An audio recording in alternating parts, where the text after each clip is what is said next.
The Sunday school lesson for June 25th, 2023 is Renewed in God's Love.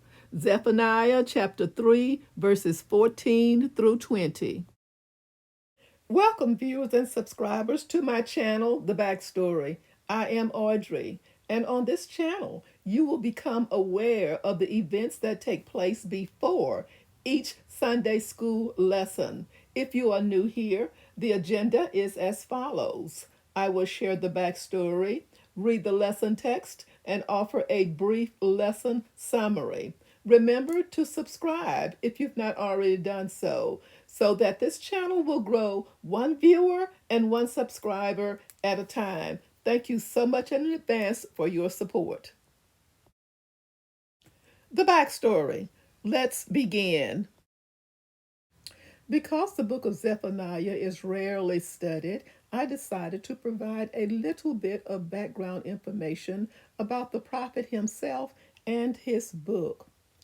Zephaniah knew the politics of his nation and how it should be run. In fact, he probably played a major role in reforming his nation by influencing another godly king, Josiah. But as successful as Josiah's reforms were, the Lord told Zephaniah that the evils of wicked kings of the past were still embedded in the political fabric of Judah. He warned Judah that those evils would bring destruction. The book of Zephaniah consists of 3 chapters, and those chapters can be categorized according to the insiders, the outsiders, and the residers. Each classification has its own message. The insiders. God's people are not exempt from his standards. Chapter 1, verses 1 through 13. A quote that supports that is as follows: I will search Jerusalem with lamps and punish those who are complacent, who think the Lord will do nothing, either good or bad. Chapter 1, verse 12.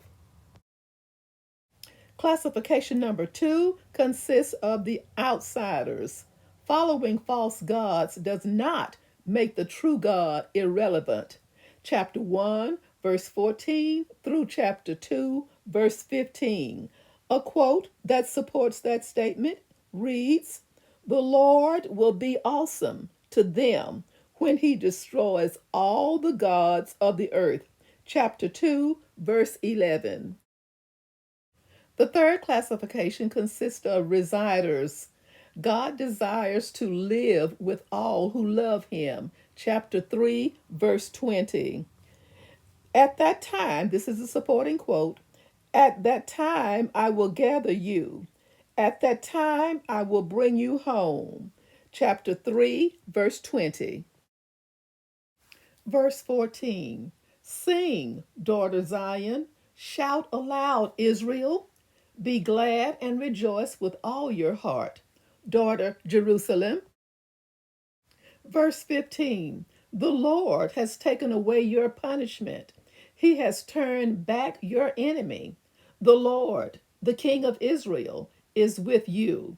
Never again will you fear any harm. Verse 16.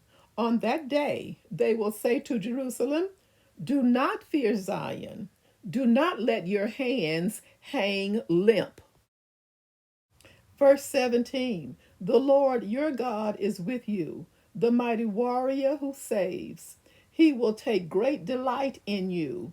In his love he will no longer rebuke you, but will rejoice over you with singing. Verse 18. I will remove from you all who mourn over the loss of your appointed festivals, which is a burden and reproach for you. Verse 19. At that time I will deal with all who oppressed you. I will rescue the lame. I will gather the exiles. I will give them praise and honor in every land where they have suffered shame. Verse 20, at that time I will gather you. At that time I will bring you home. I will give you honor and praise among all the peoples of the earth when I restore your fortunes before your very eyes, says the Lord. A very brief summary.